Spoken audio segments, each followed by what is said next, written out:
네, 안녕하세요. 김정민의 그레이트 게임입니다. 저기 다 보여요? 카메라에? 저만 보이는 거예요? 그래요? 그러면은 저는 지금 여기 카자흐스탄에 와 있고요. 그 같이 온 팬분들이랑 지금 관광 중에 있습니다. 그래갖고 지금 방송을 찍는데 인터넷 사정 때문에 생방송으로 못 찍고 저희가 이번에 아스타나로 기차 여행을 가거든요. 그래서 미리 찍어가지고 내일 저희가 녹화 방송을 올리도록 하겠습니다. 예, 그 점 양해해 주시고요. 지금 여행 관계가 있는 관계로 PPT는 없고 그냥 저희가 그 5가지 이야기에 대해서 하도록 하겠습니다. 먼저 첫 번째 건 그 노회찬 의원 지금 죽은 것 때문에 한국에서 많이 이야기가 나오고 있는데 그 추모 열기가 되게 크더라고요. 근데 추모 열기도 추모 열기지만은 뭐 자기들이 그렇게 사랑하는 사람이었다며 그렇다면은 그 사람이 지금 죽은 것에 대해 의문의 죽음에 대해서 조사할 필요가 있다고 봐요. 왜냐면 이번에 그 신문에 났는데 보니까 노회찬 의원 자살한 그 창문으로 추정되는 지역에 보니까 거기 신발 자국이 안 났더라고요. 다 의심하더라고요. 그래서 그 얘기는 거기서 안 뛰어냈을 가능성이 매우 높다는 증거거든요. 거기 비상구 그 등도 있는데 그거라도 발판을 삼아서 올라갔을 가능성인데 그것도 멀쩡해요. 그럼 도대체 그 사람은 손도 안 대고 창문을 해갖고 그냥 이게 점프를 해가지고 진짜 거기 떨어진 건지 그건 말이 안 되는 거거든요. 하여튼 그런 것들이 있는데 조사할 필요가 있다고 봐요. 그래서 추모 열기도 좋지만은 내부적으로 조사를 좀 해봐야 된다. 그리고 이번에 저기 38선에서 이제 GP 철수하는 거 이제 단계적으로 지금 하는 것 같은데 그거 잘못하는 거죠 지금. 왜냐면은 석탄이 지금 우리나라에 들어와고 석탄 세탁해갖고 북한의 핵 개발 자금으로 들어갔죠. 지금 북한은 무기를 강화시키는데 한국은 무장을 해제한다는 것은 일반적인 상식에 어긋나요. 그렇기 때문에 이거를 지지하게 되면은 큰 문제가 생깁니다. 그리고 늘 얘기하지만은 문재인 정권은 그냥 좌파 정권이 아니에요. 친북 정권이에요. 이거를 자꾸 사람들이 인정을 안 하려고 그러고 뭐 요즘 시대에 빨갱이가 어디냐 하는데 옆에 있잖아요. 예? 자기 옆에 있는데 왜 이렇게 그걸 못 보는지 난 이해가 안 돼. 지금까지 이 일련의 과정을 쭉 사건을 보세요. 보면은 이게 지금 뭐 하고 있나. 그 얘기했던 비트코인 문제, 그 다음에 석탄 세탁, 그 다음에 또 뭐였어요? 이번에 그 예멘 난민, 시리아 난민, 이거 북한의 핵 개발과 관련이 있다고 했잖아요. 이거 다 연관되고 지금 일어나고 있는데 이거 왜 북한 핵 개발에 연관이 있는데도 아직도 우리나라 국민들이 연결을 안 시키려고 하는 건지 스스로 눈을 감는 건지 잘 모르겠는데 그거는 깨시민으로서의 그 태도가 아니죠. 그래서 최근에 제가 한번 미국 분 그 뭐 성함은 밝힐 수 없지만 만난 분인데 그런 얘기를 하더라고요. 그 미국 쪽에서는 우리나라를 베네수엘라의 케이스로 보고 있다. 뭐 우리나라에서 뭐 베트남도 얘기하고 많은 얘기를 하는데 베트남 쪽의 케이스로 보고 있다. 왜 그러냐면은 그 통상적으로 미국 사람들이 봤을 때 경제가 붕괴가 되면은 좌파 정권 때 우파 정권이 생겨요. 통상적으로. 근데 베네수엘라 같은 경우는 차베스 정권이 무너졌을 때 지금 인플레이션이 10만%거든요. 저런 경제적인 그 악재 속에서도 베네수엘라는 좌파 정권이 탄생합니다. 그래서 미국 사람들이 의아했어요. 아니 경제가 나쁜데 왜 좌파를 선택하는가? 라고 해서 원인 분석을 했더니 왜 그런 일이 일어났느냐? 베네수엘라 같은 경우는 그 좌파 정권을 대체할 수 있는 사람이 없었기 때문에 그랬다 그래요. 그게 무슨 말이냐? 그 베네수엘라에 있던 그 지식인층이나 학자, 우파 정치인들이 죄다 망명을 해버렸기 때문에 뽑을 사람이 없어요. 그러니까 대안이 없어가지고 결국 또 좌파가 정권을 잡게 된 케이스라 그러더라고요.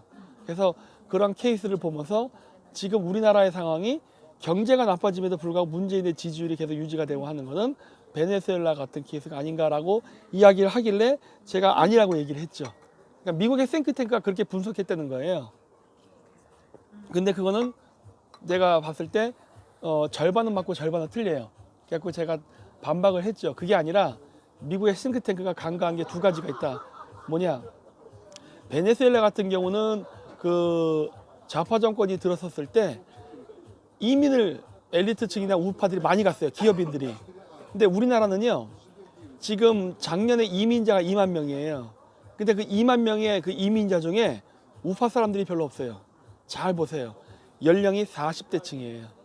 그러니까 우리나라에서 대기업 무너진다고 하니까 명예퇴직 당하고 뭐 이랬잖아요. 근데 여러분 잘 보세요. 삼성에서 일한다고 우파 아니에요? 삼성에서 일하는 직원들 8, 90%가 좌파입니다. 삼성 다니면서 삼성 망하라 한 사람들 대부분이에요. 그런데 이런 애들이 지금 삼성 쪼이게 들어가니까 어떻게 된 거예요? 경제사정 나빠지니까. 명예나 권고사직 당한 사람들이 많거든요. 아니면 본인이 위기의식을 느끼고 먼저 퇴직금 많이 받아서 나온 사람들 많고, 이런 사람들이 지금 이민을 가는 거예요. 즉 40대입니다. 40대는 뭐예요? 우리나라에서 민주당을 지지하는 비율이 가장 높은 연령대가 40대예요. 70%예요. 그 40대에서는 30%만 자유한국당을 지지하고 70%가 민주당을 지지하는 계층이에요. 즉 좌파 정권이 경제 정책을 실패하면서 이민을 가는 사람들은요, 좌파 사람들이에요. 그러니까 베네수엘라랑 다르다예요. 이게 제 논리예요. 그리고 그럼 우파는 왜 안 바뀌느냐? 이유가 있어요. 두 번째 이유인데, 우파는요 고령층이 많아요. 그러니까 40대가 아니라 60대 이상이 많다고. 근데 60대 이상이 되면 벌써 건강에 문제가 있어서 의료보험 서비스를 받아야 되는데 어딜 갈 거예요? 여태까지 내놓은 세금이 있는데, 어? 그래서 한국에 머문다니까. 그래서 좌파의 정권 경제정책 실패로 경제가 나빠져도 우파 사람들은 불평불만을 할지언정 떠나질 않아요. 웬만해서는 의료보험 때문에 그래요. 미국에 갔다가도 치과 치료 때문에 한국에 오는 사람들이 부지기수인데 거길 왜 가요? 떠나는 건 결국 좌파예요. 그래서 제가 그런 얘기를 많이 했죠. 문재인 정권의 경제 실패는 다음번에 우파 정권을 재집권시키기 위해서 기회가 된다. 왜? 많은 수의 그 좌파 유권자들이 떠나고 있기 때문에 미국의 한국 교민이 작용화되는 거는 내 알 바 아니다 이거예요. 미국 땅이니까. 하지만은 우리나라 한반도 안에서 우경화가 강해지는 거는 더 어떻게 보면 지금의 이 장기 불황이 도움이 될 수 있다라고 얘기를 했거든요. 근데 그 사람이 내 얘기를 듣더니 고개를 끄덕거리더라고. 맞는 것 같다. 이거는 베네수엘라랑 상이 다른 거예요. 베네수엘라는 순수 우파가 떠난 거예요. 우리는 아니다예요. 예, 결국 좌파 애들이 엉뚱한 대통령 찍어가고 똥 싸질러 놓고 도망가는 거예요. 쉽게 얘기하면 그런 거예요. 예, 그렇기 때문에 한국은 5년 뒤에 우파적 성향이 더 강해진 투표 숫자가 더 증가하기 때문에 우리가 더 유리하다, 이런 얘기를 많이 했었어요. 예. 그래도 이게 이제 세 번째 이야기고, 이제 네 번째 이야기는 우리 지금 카자흐스탄에 지금 여행을 왔습니다. 그래서 지금 여러분들이랑 이게 다니고 있는데 연령층은 다양해요. 근데 그 음식에는 아직까지 실패는 안 한 것 같아요. 예, 여기 음식이 맛있다고 했는데 저만 마시는 게 아니라 딴 분들도 괜찮나 보더라고요. 그래서 먹고 내일은 이제 저기 우리나라 신라 황금버거하고 똑같은 칼이 나왔던 그 스키타이 무덤 있는 데를 갈 거예요. 여기서 코르간이라고 부르는데 여기 알마티에만 한 60에서 80개가 있답니다. 사실 정확한 개수는 몰라요. 땅이 워낙 크고 그 역사학자의 숫자가 적기 때문에 조사가 제대로 안 돼 있어요. 하지만 저희가 가면은 거기 보이는 것만 한 60개가 있어요. 그 외에 알타이 산맥 밑으로 굉장히 많이 퍼져 있는데, 거기에 중요한 게 뭐냐면 우리나라 신라랑 가야랑 관련된 사람들이 여기 사람들하고 아주 관계가 깊어요. 그 얘기를 제가 왜 하냐면은 우리나라 사람들이 보통 삼국사기 역사를 배울 때 그 고구려가 삼국 통일을 했어야지 신라가 통일하면서 영토가 축소했다고 하는데 그거 그렇지가 않아요. 그 왜 그러냐면은 우리나라가 삼국시대 때 단일 민족이 아니었습니다. 이걸 자꾸 우리가 간과하는데 신라랑 가야는 조상이 같아요. 여기 중앙아시아 스키타이 계고, 그 다음에 부여, 고구려, 백제는 몽골계예요. 그래서 우리도 단일 민족 국가 아니었고 크게 그렇게 나눠졌어요. 물론 몽골계와 투르크계가 완전히 다른 건 아니에요. 하지만 언어적으로 상당히 그 거리가 있거든요. 한 30% 갖고 70%가 달라요. 그런 구조인데, 그 신라가 당나라랑 손을 잡았던 이유는요, 딱 하나예요. 신라 왕실의 지배 계급하고 당나라 왕실의 지배 계급이 같았습니다. 끼리끼리 합친 거예요. 끼리끼리. 그렇기 때문에 그거랑 전혀 달라요. 그래서 수나라 때는 돌골족들이 그 고구려를 도와가지고 그 수나라군의 그 보급선을 약탈해가지고 그 본진 구대가 그 보급로가 차단돼갖고 후퇴하게 만들었지만, 당나라가 쳐들어갈 때는요 돌골족들이 도와주지 않았습니다. 왜? 돌골족과 당나라와 신라의 지배 계급은 다 투르크계 하나의 혈통이거든요. 그러니까 고구려가 혼자 싸울 수밖에 없었지. 예? 그러니까 좀 그 내부적인 걸 좀 잘 들여다봐야 돼요. 근데 이제 그런 것들을 안 하는데, 제가 이야기를 하는 이유가 뭐냐면은 우리나라 좌파 사람들이 고대사를 장악하고 있어요. 우파 사람들이 고대사를 게을리했던 것도 문제점이 있었던 건데, 그러면서 우리나라 사람들이 그 우파 사람들 같은 경우는 주로 신라만을 위주로 이야기하다 보니까 우리가 얘기하는 일종의 뭐라고 해야 돼, 강단사 뭐 그런 관점에서 너무 이렇게 경상도 축소로 이렇게 봤는데, 사실 신라인들의 이동 경로는요 중앙아시아에서 한반도까지예요. 그렇게 해서 신라 사람들이 단계적으로 경상도로 들어온 거지 처음부터 여기 살았던 사람들이 아니었거든. 근데 그거를 간과하고 있고, 그 다음에 신라의 삼국 통일은 신라가 성립한 게 아니라 투르크계 민족이 동북아시아에서 패권을 장악한 전쟁이거든요. 그렇기 때문에 이렇게 우리가 그 시각을 보면 잘못됐다는 거예요. 그리고 그 우리나라는 현재 남한, 한강 이남을 지금 중심으로 있기 때문에 우리가 앞으로 이제 남북 통일하고 유라시아 실크로드를 개척하는 데 있어서 신라 가야를 강조하면서 나가도 전혀 문제 안 생깁니다. 왜? 여기가 바로 그 증거거든요. 여기가. 그래서 제가 국제관계를 하면서 이 지역의 고대사를 연구했던 이유는 바로 우리가 앞으로 유라시아 실크로드를 개척하게 될 때 신라만 꼭 가야만 잘 연구해도, 왜? 고구려는 우리 땅에 없기 때문에 그래요. 북한에 있잖아요. 해도 충분히 유라시아 실크로드 개척이 가능하다. 왜냐하면 중간에 몽골족이 가로막고 있는데 몽골족 풍습하고 한국 풍습은 또 달라요. 하지만 한국 풍습은 여기랑 똑같습니다. 투르크족이랑. 그렇기 때문에 여기 석유도 나고 자원도 많은 이 지역 국가들하고 그 자원 외교도 하고 실크로드 교육도 하고 그러면서 이제 다시 과거의 우리 영광을 되찾으려면요 이쪽 사람들하고 친해져야 돼요. 그래서 친해지기 위해서는 우리나라의 지금 현재 우리나라 역사학자들이 답사를 할 수 있는 경상도나 전라도, 충청도 이 지역의 유적 유물만 바탕으로 해도 충분히 이 유라시아와 공감이 가능하니까 그 부분에 관심을 가져야 된다라는 말씀을 드리는 거고, 그 논리를 정확히 가지고 있어야 우리나라의 민족사학자들이 자꾸 한국을 버리고 북한 사학자 따라가면서 주사파에 빠지는 그러한 문제가 안 생긴다고요. 왜냐하면 우리나라, 제가 연구를 해서 알지만은 우리나라 제야사학자들은 김일성을 존경하는 사람들이 많아요. 예. 그게 왜 그러냐면은 북한은 고대사 연구하고 남한은 연구 안 한다는 생각 때문에 그런 거예요. 근데 그렇다 해서 우리나라에서 기존의 역사학계를 통째로 뒤집어서 하는 거는 어려워요. 이미 시스템이 만들어졌기 때문에. 그러면 가장 현명한 방법은 기존의 시스템을 그대로 살려서 업그레이드 시키면 돼요. 그러니까 우리나라는 신라 가야 위주로 많이 돼 있기 때문에 그 그대로 시스템을 업그레이드 시켜서 중앙아시아 연결시키면은 언제든지 대륙사가는 발전이 가능합니다. 꼭 고구려만 해서 되는 것도 아니에요. 남북 통일한다면 그거 해도 늦지 않으니까 지금 현 상태는 그거 해도 돼요. 그래서 제가 여기 그 팬들이랑도 오는데 앞으로 매달 정기적으로 이렇게 사람들이랑 같이 올려가는데 그 이유는 중앙아시아가 왜 중요한지를 직접 보여드리기 위해서예요.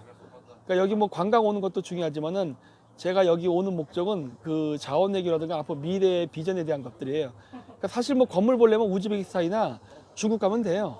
역사 유적지는 거기 많으니까. 여긴 사실 유목민의 땅이라서 개뿔도 없습니다. 산 나물밖에 없어요. 네, 하지만 이 평지에 앞으로 많은 건물들이 생길 거예요. 우리가 이제 내일 아스타나를 가는데 아스타나의 그 도시가 대표적인 사례예요. 여기에 이제 유목 국가가 드디어 이제 근대 국가로 되면서 거대한 이제 도시를 건설하면서 이제 실크로드의 중개 도시가 지금 되려고 지금 기지개를 펴고 있거든요. 이 초창기 때 우리가 빨리 숟가락을 꼽아놔야 나중에 우리가 편안하게 살 수가 있습니다. 나중에 얘네들이 시스템을 확립시킨 다음에는요 우리가 뭔 짓을 해도 안 돼요. 지금이 기회예요. 그렇기 때문에 지금 제가 아직은 민간인 신분으로 지금 알타이 공동역사 교과서 작업을 하는 것 때문에 왔다 갔다 하고 있는데, 그런 거에 대한 그 공감대를 뭐 정부가 안 되면요 일단 국민들이라도 저변으로 확장시키는 작업을 지금 제가 카자흐스탄 관광을 통해서 많이 하려고 하고 있어요. 그래서 이번에 가겠지만은 아스타나에 피라미드 건물 하나가 있어요. 평화의 피라미드라는 건데 거기 2층에 인터내셔널 투르키 아카데미라고 해서 국제 투르크 대학교가 있습니다. 그 대학교가 이 나라 나제르바예프 대통령의 직속 비서기관인 알라시 역사연구센터 거기거든요. 그래서 여기서 연구가 되는 고대사는요 이 나라 대통령한테 직접 보고가 들어가요. 그리고 보고가 들어간 그 내용을 바탕으로 해가지고 카자흐스탄, 우즈베키스탄, 키르기스탄, 투르크메니스탄, 아제르바이잔, 터키, 뭐 헝가리, 루마니아까지 전부 다 공동 역사 교과서 작업을 하고 그 내용이 지금 각 국가에 반영시키기 위해서 지금 로비가 되고 있어요. 그러니까 지금 만들고 있는 과정이기 때문에 우리나라도 집어넣어도 되고, 사실 신라가 여기랑 연결됐다는 건요 여기 애들도 다 알아요. 그리고 뭐 그거는 뭐 소수설도 아니고 이젠 주류가 됐어요. 우리나라 국내에서만 잘 모를 뿐이지. 그렇기 때문에 충분히 소지가 있기 때문에 그거를 집어넣어야 됩니다. 여기가 독재 국가예요. 그렇기 때문에 독재 국가에서는요 대통령 한 사람만 꼬시면요 일사불란하게 움직입니다. 근데 이 나라 대통령이 맨날 얘기하잖아요. 6세기에서 8세기 사이에 투르크 민족이 어마어마한 영향력을 끼쳤다. 동쪽으로는 코리아서부터 서쪽은 흑해까지가 다 투르크 돌골 제국의 형제 제국의 한 국가였다는 얘기를 많이 한단 말이에요. 거기서 그 6, 8세기가 누구예요? 통일 신라라고. 예. 다 알고 있단 말이에요. 한국인만 인정 안 할 뿐이에요. 그렇기 때문에 여기는 충분히 받아들일 수 있는 여지가 있고, 이 나라 대통령이 강력한 독재 권력을 가지고 휘두르면서 경제 성장을 해갖고 국민의 지지를 많이 받는단 말이에요. 그렇기 때문에 여기다 진짜 조금만 노력하면은 저절로 먹을 수 있는 공짜밥인데, 지금 일본도 여기다 어마어마하게 로비를 하고 있는데 한국만 안 하고 있단 말이에요. 그래서 그런 부분이 굉장히 안타까워요. 그럼에도 불구하고 여기 카자흐 사람들은 그 한국 사람들을 좋아합니다. 한류도 있지만은 그 이전에 여러 그 고려인들의 역사. 왜냐면 카자흐스탄이 91년도에 독립할 때 망할 뻔했어요. 네, 망할 뻔했는데 이 망할 뻔한 나라를 근대 국가 시스템을 유지할 수 있게 해준 사람들이 고려인이에요. 왜냐면 그때 당시에 우리가 남북 통일을 못했기 때문에 이 카자흐스탄에 있던 고려인들이 갈 데가 없어가지고 카자흐스탄에 남았어요. 그 남은 사람들이 지금의 카자흐스탄의 은행, 행정, 대학, 뭐 의료 이런 것들 분야에 있었기 때문에 여기 계속 남아 있음으로써 지금 이 카자흐스탄 국가가 쓰러지지 않고 유지할 수 있게끔 초석을 다져줬거든요. 그래서 고려인들하고 이 나라 대통령이 굉장히 아주 밀접한 관계였어요. 그러니까 이런 기회를 언제 우리가 또 잡을 수 있을까? 저는 굉장히 미지수거든요. 이 나라 대통령 벌써 70대 초반이에요. 앞으로 10년 남았어요. 그러니까 10년 안에 우리나라가 이걸 노력하면은 정말 긴밀한 국가 됩니다. 그가 아까 제가 얘기했던 그 국제 터키 대학 2층에 있다 있죠, 피라미드 안에. 그 피라미드 안에 들어가면은 그 이 카자흐인들이 형제 민족이라 인식하는 그 주요 민족들의 전통 의상을 입은 남녀 쌍들이 쫙 있어요. 그 중에 일본하고 중국은 없어도 한국은 있어요. 네. 중국하고 일본이 여기다 그렇게 돈을 퍼줬음에도 불구하고 얘네들 역사 인식에는 없다니까요. 근데 우리는 관심을 안 갖는데도 불구하고 얘네들은 한국을 집어넣어줬어요. 그러니까 그 정도로 관심이 있는데 우리는 너무 무관심하다는 거예요. 나중에 여기를 뭐 실크로 뚫은 다음에 비즈니스 한다고 하고 뭐 단가 협상하고 비즈니스 조건 제시해봐야 미국이나 중국이 제시한 조건보다 더 좋은 조건 우리는 제시 못합니다. 그래서 이럴 때 우리가 여기 중앙아시아에서 자원 외교도 하고 실크로드 개척을 하려면요, 우리가 남이 가라는 전술로 가야 돼요. 네, 여기 애들 혈연지연 엄격해요. 그래서 우리가 원래 한 형제였다 그러면요, 다른 외국인보다 특혜를 준다니까. 터키가 그거를 재미를 많이 봤어요. 우리도 그거 할 수 있는데 우리는 여기에 대해서 전혀 생각 안 해요. 나중에 사업한다고 와서 돈 갖고 흔들어봐 얘네들 눈 하나 끔찍 안 해요. 그걸 잘 알아야 된다는 거예요. 우리나라 여기 들어왔던 포스코서부터 여기 뭐 한화 이런 기업들 지금 다 실패했잖아요. 여기 카자흐스탄 진출 자체가. 그거 왜 실수했어요? 우리나라 사람들이 너무 돈으로만 이 사람을 접근하기 때문에 실수하는 거예요. 사람의 마음을 잡을 줄 알아야지. 네. 그래서 그 제가 국제관계 연구를 하면서 고대사를 연구를 했던 이유는 바로 이러한 이 지역의 정서 그리고 역사, 문화 이거를 이해해야만 우리가 보다 적은 비용으로 큰 효과를 낼 수 있다는 걸 알았기 때문에 공동 역사 교과서 작업에도 우리가 한 줄을 넣어야 된다는 거예요. 뭐 좌파 사람들 맨날 역사 바로잡기 운동한다며 왜 이런 거 안 할까 하는 거예요. 돈도 별로 안 드는 운동인데 돈도 얼마 안 되는 걸 이거 안 한다는 거예요. 진짜 돈 쓸데없이 딴 데다 돈만 쓰면서 이게 몇 푼 된다고 이런 거 안 하냐는 거예요. 그러니까 좀 여기를 좀 신경을 써주셨으면 하고요. 그래서 앞으로 그 관심 있으신 분들은 계속 이게 제가 한겨울만 빼고는 올려 그래요. 이 한겨울이 영하 40도, 50도까지 떨어지니까 그때만 제외하고는 계속 올려고 하니까 저 아니더라도 한번 오신 분들은 이제 길 섰으니까 이제 뭐 개인적으로나 이렇게 아니면 마음만 함께 오면서 이 지역하고 그 민간 교류를 좀 확대해주고 그런 것들에 관심을 좀 가져줬으면 합니다. 네. 몇 분 정도 했나요 지금 제가? 20분? 10분 더 해야 되나 그러면? 그럴 필요는 없죠?